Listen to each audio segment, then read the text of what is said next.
It's Monday, February 8th. I'm Rim. I'm Scott. And this is Geeknights. Tonight, 3 newses and Cosmos.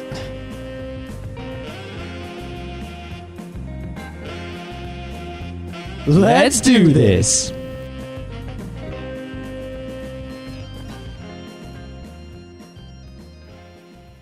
You know, we would have started recording the show a little while ago. We were full of energy, ready to run, and Scott said he had a news, and then he forgot it within a second or You two. also forgot it. I don't think you even said it out loud. I think you I just did. said, I don't believe it existed. I Scott's said like, I will use X News, and then like a tab closed, and I tried to do undo close tab, and it opened all these tabs, but none of them was the news. And then I looked in the history, and the history did not contain the news. And then I went to all the news sites, and I couldn't find the news anywhere. So obviously, you created a fake news using some sort of HTTP proxy that you then disabled. And that is why I had a news, and then it disappeared. well, it must have been some pretty good news if you had so much to say about it. I did. It was a good news, but then I lost it, so now I had to pick another news. You know, are you sure it was a news? Are you I'm sure it sure. wasn't nothing? I had a news. It just disappeared. So we really, I wanted to talk about the robot car, and I wanted to talk about the new DARPA project that is effectively the Human Instrumentality Project. But I got to talk about 4chan because it's one of those things that almost became the big news that we would have to do a whole show on, and luckily just now we learned that once again it's not. I mean, for anyone who wasn't paying attention... Well, this isn't that new. I mean, this happened once before. Yeah, well, things like this happen on a fairly regular basis. And every time they do, there's a little, immediate puff of internet outrage. Just people go, oh, it's happening, it's time, and people are, getting super riled up, ready to, start DDoSing the companies involved. No, they usually do. They usually do. In the 4chan, they talk about it, as opposed to do. No, 4chan does it. Not immediately. It takes them a long time. But... basically, Verizon Wireless started blocking 4chan at some point.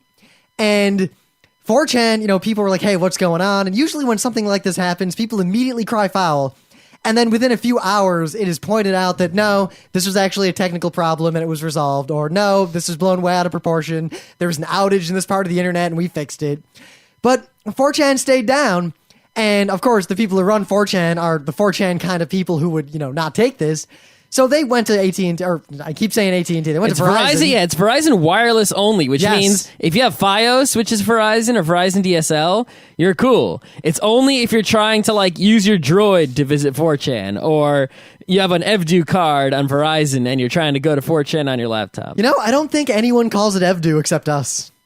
EVDO? Yeah. Whatever. I think we're the only people who call it EVDU in the whole world. If you're trying to use your Verizon EVDO card with your laptop, you cannot go to 4chan. I know, I kind of like EVDU. You can do it with a proxy, because you just, like a Tor or something. You just can't go directly to 4chan. But anyway, they went to Verizon Wireless, and Verizon Wireless basically said, you know what? Yes, we are straight up blocking what you were talking about due to something.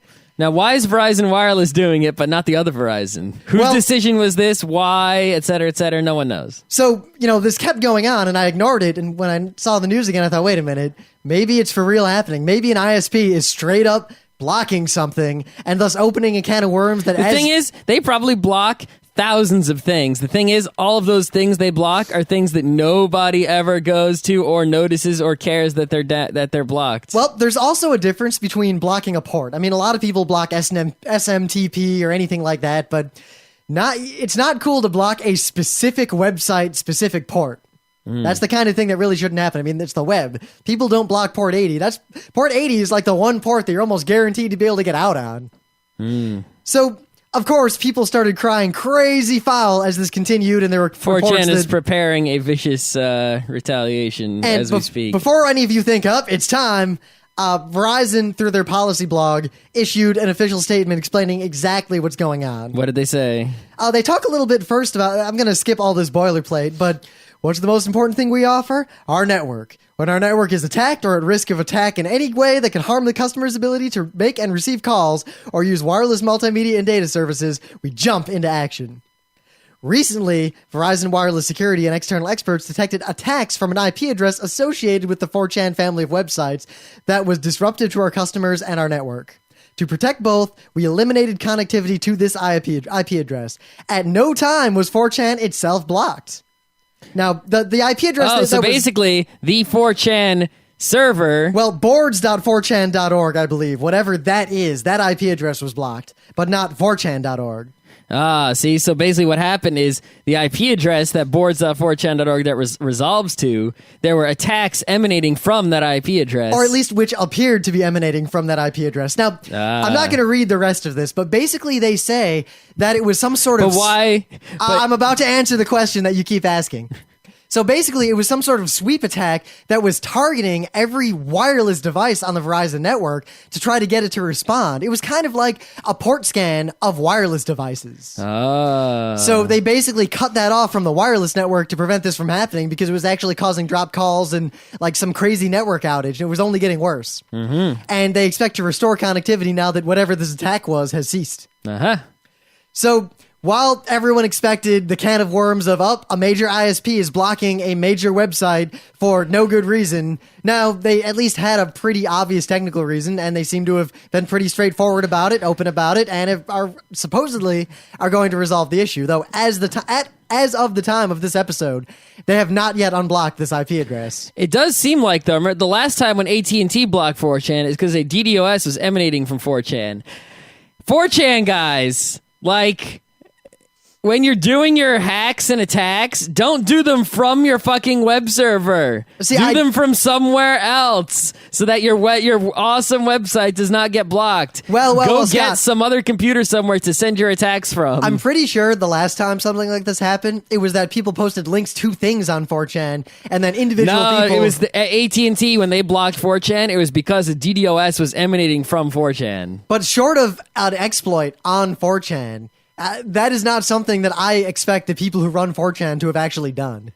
Well, something is happening on the 4chan servers that it is attacking things. So they got to do something with their security or stop doing attacks from their web servers or something. Well, clearly that is the problem. Clearly, the content on 4chan is not the cause of any of these blockages. See, I highly doubt, however, Scott, that these attacks actually legitimately originated from the 4chan server in a capacity that was known to or encouraged by the admins. It's possible. I would wager there's only three possibilities.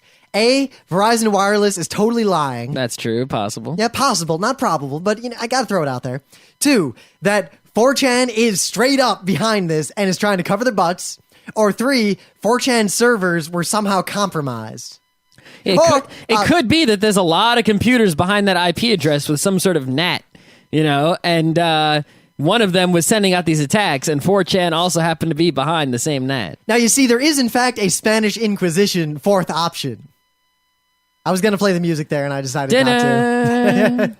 The fourth option is that someone did some sort of network exploit, or there are a lot of weird ways you can do this, to spoof an attack as having come from 4chan in order to get them in trouble or to mask the true origin of the attack. That's true. If you just send out an attack, right? It could have been like some 4chan person sending out an attack from their house, right? But they don't want it to be traced back to their house, so they're just like, I need an IP address to put in these TCP IP packets as the return address. I'll use the 4chan IP address, lol. Now, the thing is that there's no... That's the signature that they know this attack is a 4chan attack. The thing is, there's no kind of simple way a script kiddie can do that. Spoofing TCP traffic over the internet like that is difficult. You need to guess complicated numbers with advanced math. Or you have to use very specific exploits at certain levels of the infrastructure. It's not that easy. And 2... the modus operandi of 4chan is not typically an attack like this. I mean, it really doesn't fit with what any of those anonymous people would do or say they would do, or even anyone associated with them. They would attack like Scientology, or they would attack like some perceived enemy. Would they really do this very calculated and business-like exploit of wireless customers for the very specific purpose, likely, of attacking people's wireless devices later? It doesn't make sense. I'm pretty sure that 4chan had nothing to do with this. Except possibly having very lax or poor security on their side. Yeah, or just, the NAT situation. They might be on some sort of hosting and someone else is also back there and that someone else is doing stuff. Yeah, it's really hard to say, but it kind of bothers me that Verizon released this statement and 4chan supposedly had been in contact with Verizon, and yet the 4chan status page still basically says, yeah, Verizon confirmed they're blocking us. Screw them. What I don't understand is why people just block an IP address, right? Why don't you actually specifically block the attacking packets and not any other packets. Well, what are you going to do? Deep packet inspection? That sort of stuff is not necessarily easy to do and tends to consume a lot of resources. Well, basically what it would do, right, is your routers would just let through anything from a different IP address just fine, but anything that's from that IP address would be slowed down as it was inspected. That's right? not that easy. So 4chan would slow down, but it would still be okay, and the attack would cease to disrupt the network. And it would probably just cost you like one piece of hardware to accomplish this. Now, that sort of thing is not feasible to implement quickly. I don't know. No, it's not. I could write it pretty easily. Yes, what are you gonna write it on? You're gonna make a Linux running device that you put between everything on your network? No, it'd just be one computer. All right. So, how does the router know what to route? Like, does it So only route? I put in one route that says if coming from this computer, route to this other computer that I just plugged in. All right, putting in a new route, while that is trivial, on a large network and a large infrastructure is not something you want to do lightly, let alone statically. That's true, but you're only doing it in one spot. So. It just gotta believe me. That sort of response is not nearly as useful or effective as the blanket ban. People are just lazy. Nah, Verizon's got money, all right? They can handle it. But it's not a matter of having money to handle it. It's a matter of they don't have infrastructure in place to have that selective They got the best infrastructure, right? Everyone else is in the shitter. So if their infrastructure is so awesome, they should be able to do it. But they don't have that infrastructure in place. There's no reason to have it in place. For, blocking attacks like this without, They block the attack trivially.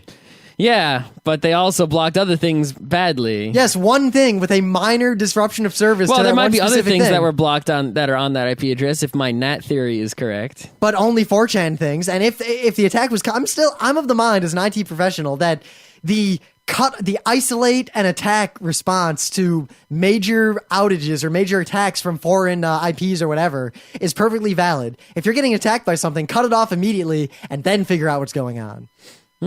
Whatever.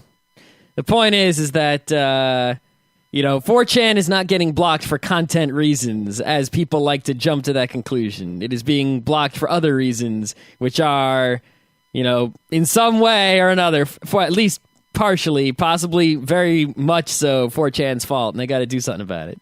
I still attribute incompetence as opposed to outright malice. Yeah, they're not. I mean, look at 4chan. These people are not genius webmasters.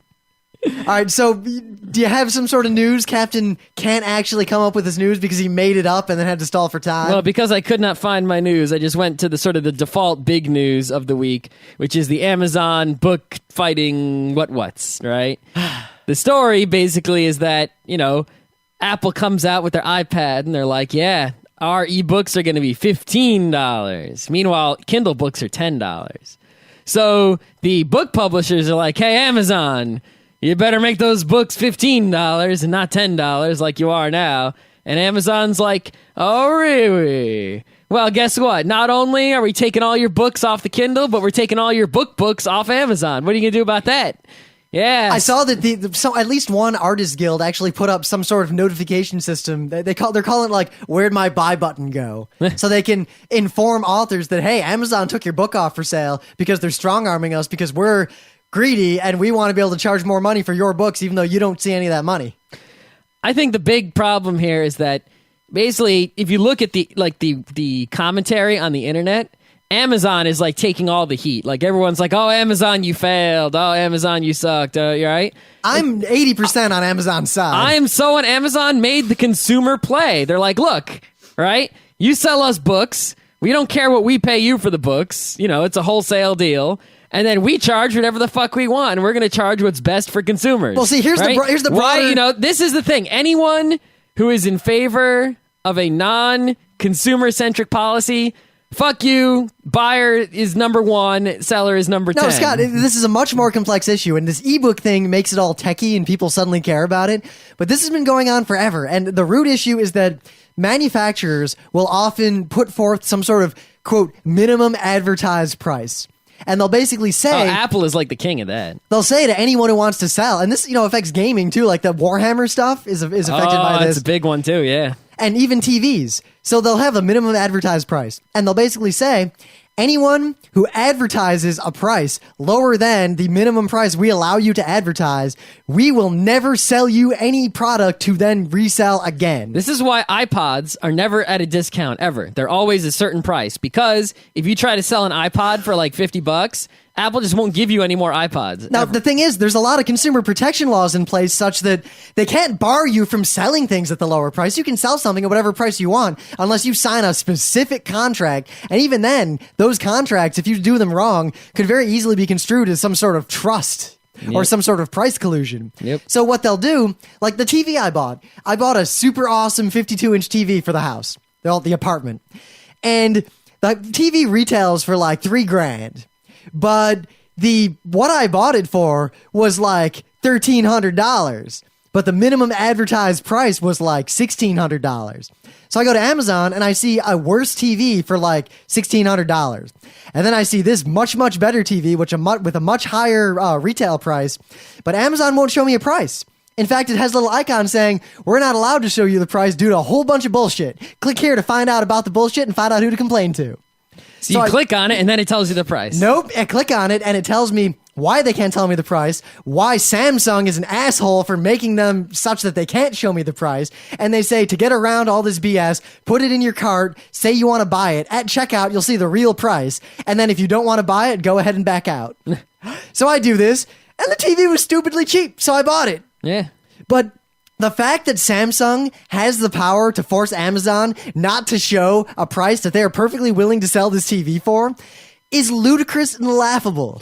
The other problem here, right, is that the internet basically has, especially if you're selling digital goods as opposed to physical goods, middlemen are obsolete. All middlemen are 100% useless, right? So what we have here, right, is you have this book publisher.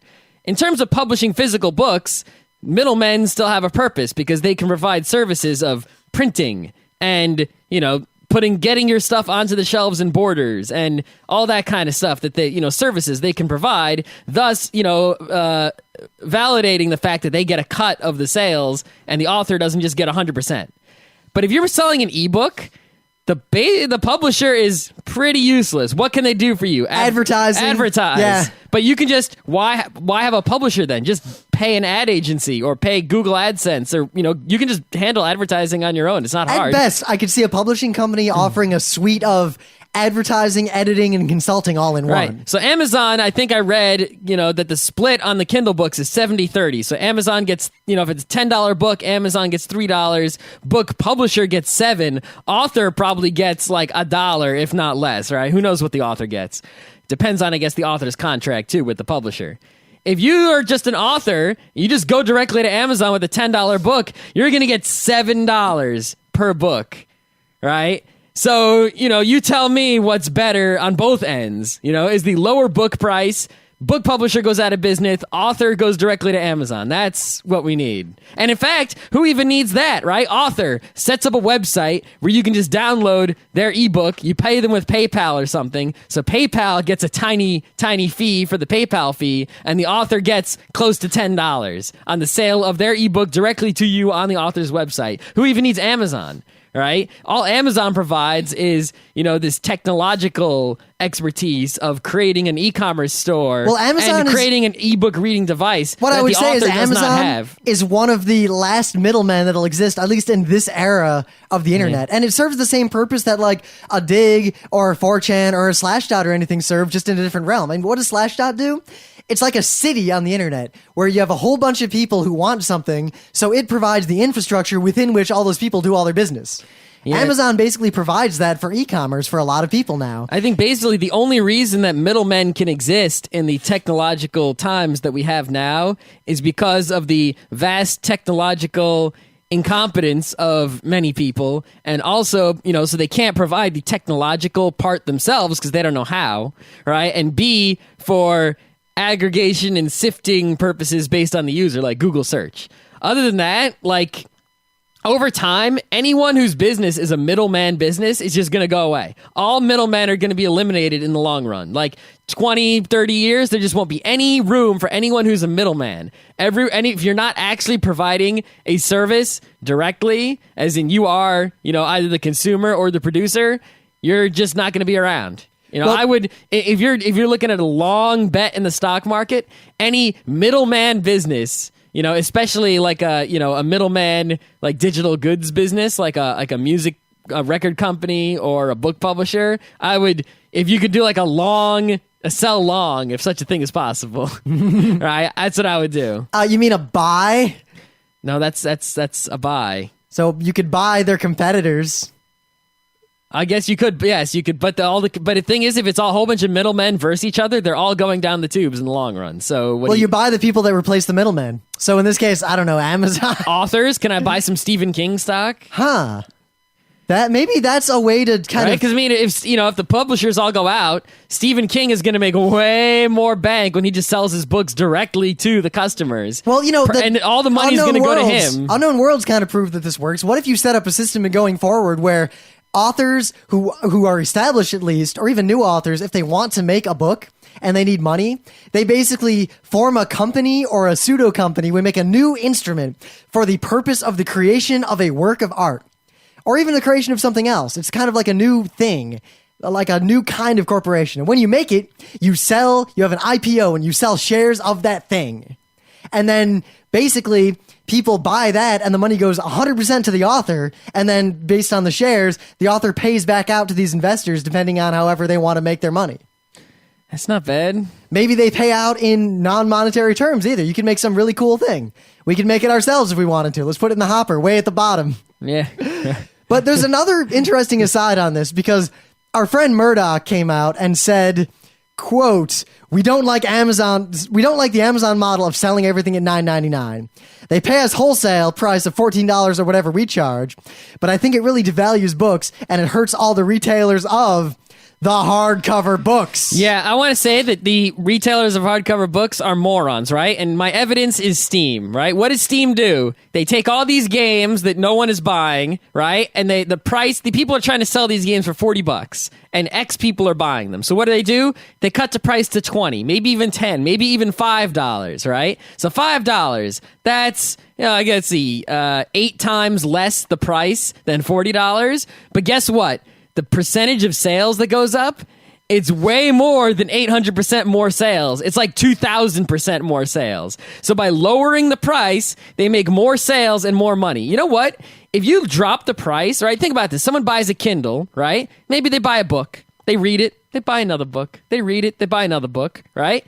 If Kindle books were 50 cents or $1, people who bought Kindles would just buy every book. They'd be like, here's $50. Give me fucking 50 books. Holy shit. And they wouldn't even read half of them. They just buy a ton of them because they're so fucking even cheap. better. How many games do I buy on Steam that I never play and suck, but they're $2? So I'm like, whatever. Well, Scott, even better for them, the fact that with DRM and the loss of first sale, they'll make more money because people won't be lending their books to each other. Yeah, it's like, why, I could lend you this book and I might be pissed that I can't lend you this DRM book. But you know what? If it's 50 cents, who gives a shit if I can't lend it to you? You can get it. I don't, this DRM on Netflix streaming, but who cares if I can't lend it to you, right? And it's streaming. You can just get the same thing for so cheap that is, what do I need to lend for? But let's look at the caring about lending goes away if the price goes way down. Well, let's look at the model of hardcover books even directly, like Murdoch was talking about.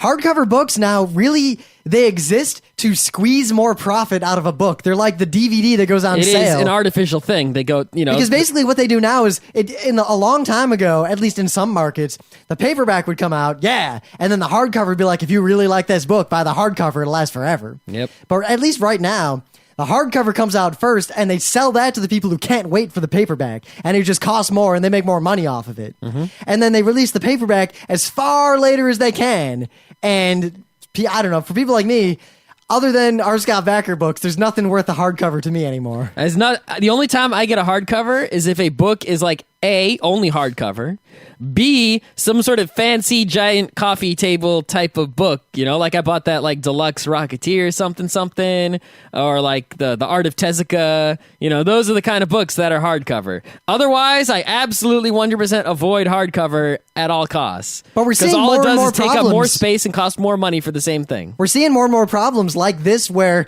a revenue stream was faltering and some industry has made up for it by shifting sales, by by doing the hardcover trick. Or like now with the Netflix deal where they won't have new movies from certain studios for 28 days after the DVD comes out. Because DVD sales, for anyone who doesn't realize, have been collapsing. And not due to piracy. It's due to the fact that people just rent stuff because no one wants to buy DVDs anymore. It just takes up room, and you have Netflix streaming and Hulu, so why should I buy a TV show box set on DVD? I can rent it, I can Netflix stream it, I can Hulu.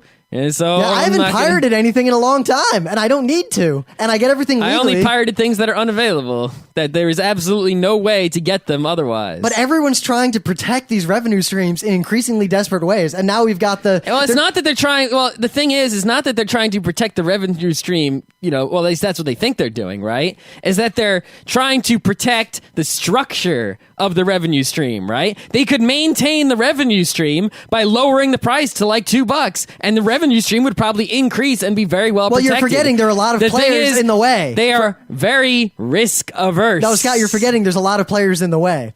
Rental DVDs at this point, no one goes to Blockbuster anymore. The only people who rent that matter are those red boxes because they're easy and cheap. And Netflix. Yep. So you go, basically it would go studios, Netflix, consumers. And then the alternate hardcover book stream is, studios, retailers, DVDs, and all these like... Yeah, it's author, publisher, retailer, then customer. But you're forgetting that the Two middlemen.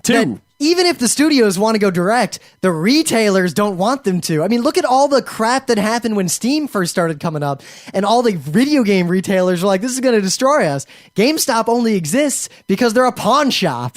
Yeah, pretty much. And GameStop also only exists because punk kids who go to GameStop have cash, and they don't have credit cards, so they can't buy on Amazon. If you give credit cards, if we just got rid of cash... and everyone had like a cash card that just kept track of how much cash you had, and you could use it everywhere for, and the government just took care of it, and all it was cash. Basically, GameStop would go out because all the kids would just have their allowance on a card and be able to buy online. Yep, and there'd be marketplaces for used games, and everything would go crazy. And it would be okay for kids to have it because it's cash. It's not like a debit card with an account. It's not a loan like a credit card. It's just cash. Just happens to be on a card. A little number shows. Maybe there'd be like an LCD display. You'd push a button, and it shows you how much money's on the card. Something like that.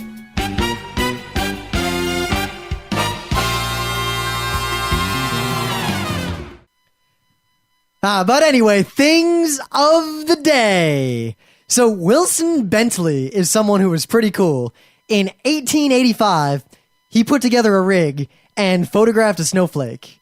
In really, really, really exquisite detail. With an old-ass camera that goes poof with the smoke and everything. This is back in a time when microphotography really didn't exist on this scale. And he did it, and then over the course of his life, he did more than 5,000 individual snowflakes. And these were actually a really important contribution to science, to art, to everything. He's a cool guy, and these pictures, even to this day, are pretty freaking amazing. They're all black and white, though, right? Yes, they're black and white. So, yeah.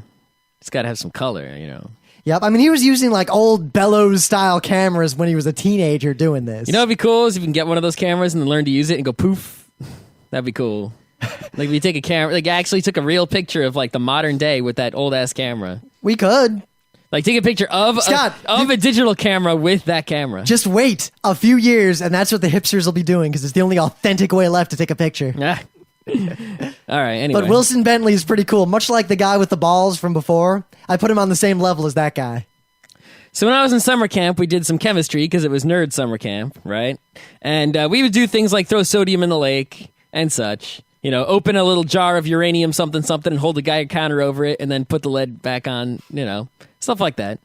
But one thing they like to do, the counselors, is they took some sort of powder, I forget what it was, and then they would pour some sort of acid on it. I think it might have been sulfuric acid. And it was like the powder started out as one color, and it was a tiny little mountain of powder. And it would start going poof, poof, poof, poof, poof, and it would be like a volcano. And when it was done, the powder all changed color, and the mountain of powder was like way bigger. Like it expanded tremendously. And it was pretty cool. I love stuff like that. So... I still don't know exactly what that chemical reaction was, but I found a similar chemical reaction here. It's called the Pharaoh's snake. And what they do is they take mercury, thiosen... something. It's mercury something. And basically what they do is they light it on fire.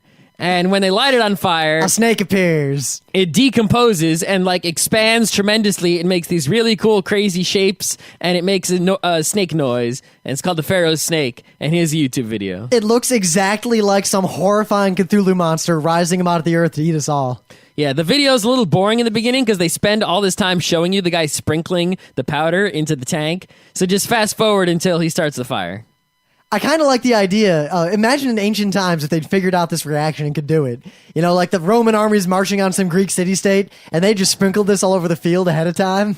And poison everybody. I'm pretty sure this is really nasty and poisonous. It does not look like something you want to be inhaling. No, the guy's wearing gloves, and they don't show his face, but I'm pretty sure he's got some sort of mask, and they're doing it in a tank, like a No. aquarium. They're doing it in a diorama. That's true. It's pretty cool. There's a little cacti in there and everything. Yeah, I would have done it under like a fume hood and run the fuck away. Thing is, the guy gets minus points for making this little like environment with the sand and the cacti, but he doesn't have a tiny pharaoh running away from it or anything. He also needs a tiny pirate skeleton with opening and closing treasure chest. There's no water. That's the point. So what do you got for me? What do you mean? What do I got for you? Thing of the day? That was my thing of the day. The But Pharaoh's snake. didn't you have some news that you forgot in the beginning? Yeah, the news that Rim reminded me of while in between the news and the thing of the day parts of the show. I mean, the thing that I was surprised you weren't doing as your news and was all over the news, so I assumed you would have found it if you were looking for it. That somehow was not on the news. That Yeah. I mentioned offhandedly in the course of talking about an unrelated thing. So basically, my news, before I forgot it, was going to be about Google Store View, which is not confirmed, but it's looking pretty likely, right? They caught someone basically doing this in a store in New York City. Dude, you realize all you would have to do is say you work for Google, and you can probably get away with crazy stuff. Photographing a store? Photographing the insides of people's houses. I'm sure you could go all out on a lot of people. Maybe. But anyway. Don't do that. It's probably illegal. Yeah, but basically, it's looking like it's very probable Google's going to do Store View. So they have Street View, but what you'll be able to do is basically go inside and look around the inside of a store from Google Maps. And I think that is super awesome, because how many times, like, you see a restaurant, but then you're like, is it nice on the inside or is it a dump? And it's like, is it a sit-down restaurant or is it more of a takeout place? And you can't really tell just by looking at it from the outside. You'd have to look on the inside. Or maybe they could even become more advanced. Maybe they can get to the point where it's like, if they actually update this stuff often, maybe they could even update. They have like restaurant menus. Maybe they could get like store inventories. So it's like, you can go look inside a hardware store and see, do they have X in stock? You can actually go down the aisles of like a Home Depot, or, you know, be able to search like, okay, where is the nearest copy of X book? And you can go to a Borders and it'll actually know if that Borders has that book on the shelf because they took a picture of the shelf. You know, this can go crazy far. And I think it's going to be pretty awesome. And there's really no privacy concerns with it, really, other than they might catch so-and-so shopping at X store at X time. But they do that with Street View anyway, so it's no different. Well, they blur out faces, which they'll probably do in this. But frankly, Yeah. I wish they didn't even blur out the faces. I more and more Or the feel that license plates. if you're in public, that's it. You're in public. Yeah. If someone takes a picture of you, that's awesome. And I mean, and you know, they're not doing to people's houses, they're doing to stores. So it's like, you know what what? store wouldn't want to be on Google? You're basically hurting yourself by being off Google. Exactly. I love this whole trend, and only Google is doing it well, of just, let's catalog a whole bunch of interesting information. Let's give everyone equal and free advertising and then charge them for more prominence in said free equal advert. It's like, let's make a it's the Yellow Pages model. Well, the Yellow Pages wants to have every freaking store in there. But if you want to have the big square in the Yellow Pages, you got to pay more. But the thing is, in order to make a Yellow Pages, you need to find out what all the stores are. So Google's just going around getting everything they can about every store and then charging the stores money if the stores want to have more prominent placement. Now imagine the far future of this, integrated with like Google goggles or some sort of augmented reality. So you could see when one of your friends is near a store where you need something, and you already know the thing you need is in the store, so you can just have it message them and say, hey, while you're out, could you grab this for me? And then they pay, but it's through the Google system, and you actually are the one who pays in the end.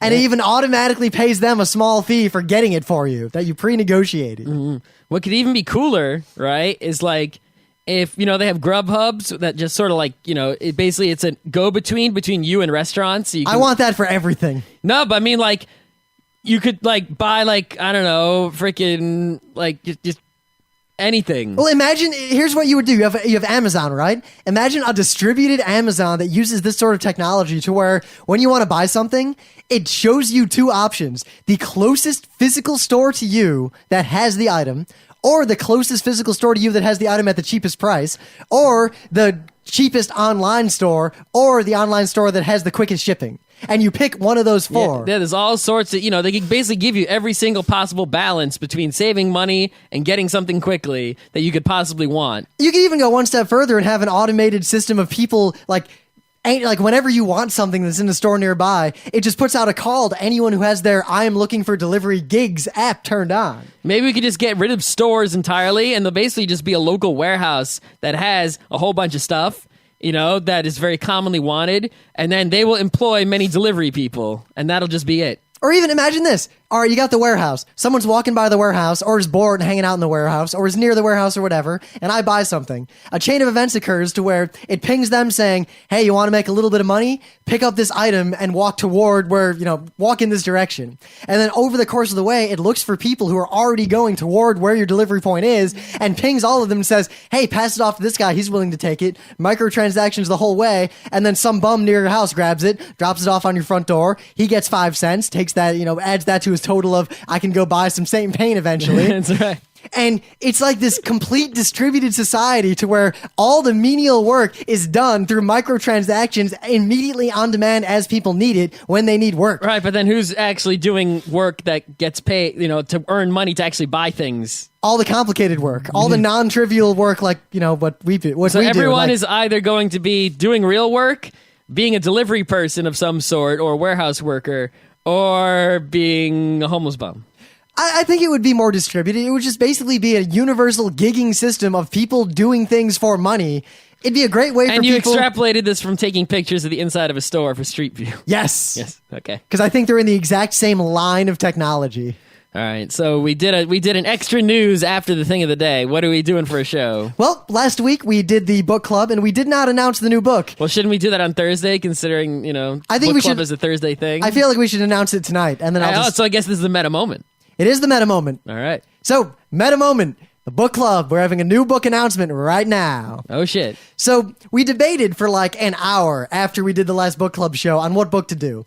Because I read a lot of nonfiction and a lot of like dopey fantasy. And between the two, I couldn't come up with any book that I expected the listeners to actually read. And at the same time, I don't want to just pick a throwaway book. I want to pick something that I want people to read these books for a reason. And I wanted to do something short and fun like The Little Prince, but I'll let Scott pick that one because I know he will. And if he doesn't, I'll pick it next time. Eventually. Independently, Emily and I... I just ordered a new copy because my copy from childhood is falling apart. That is.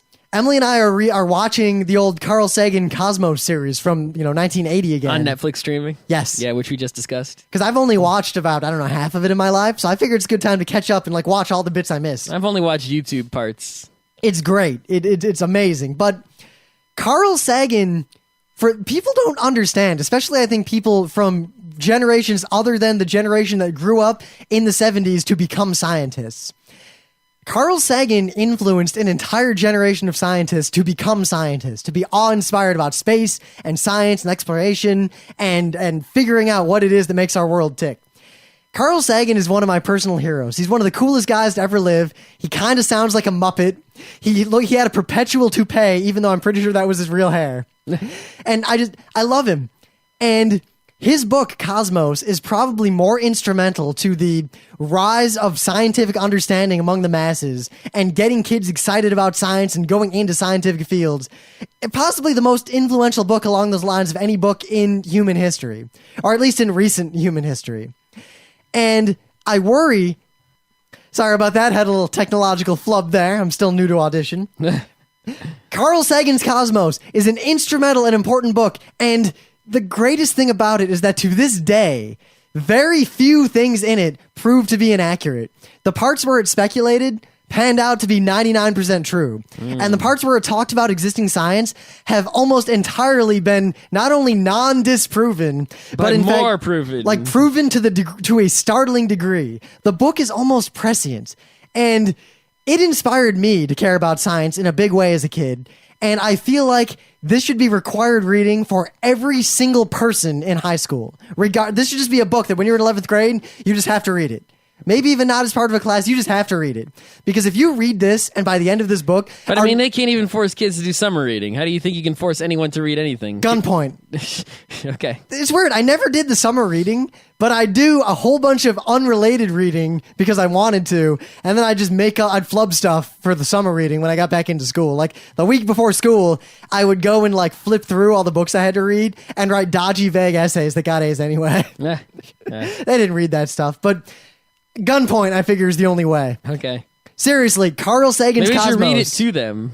Well, you know what? I have a feeling that at least a quarter of the listeners are going to totally cop out and just watch the Carl Sagan Cosmos streaming series on Netflix or YouTube. We need to do some sort of thing where we can like figure out how many people are actually reading the books. We need some sort of Geeknights listener survey. Yeah, well, we'll figure that out. We'll announce that in more detail. But Carl Sagan's Cosmos is one of the most inspiring books I've ever read. If you can get through the series or the book without feeling a sense of awe at how much and how little we simultaneously understand about the universe, you are not a person, and you don't deserve to be here.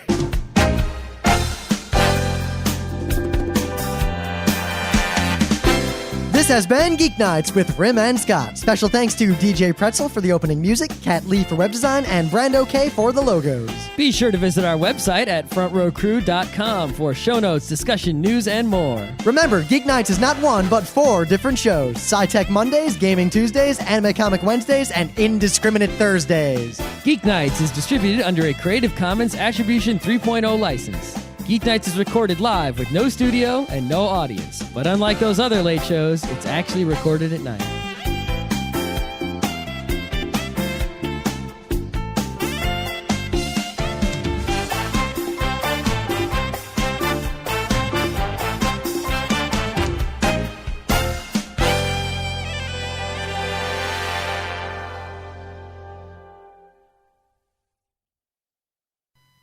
What'd you do?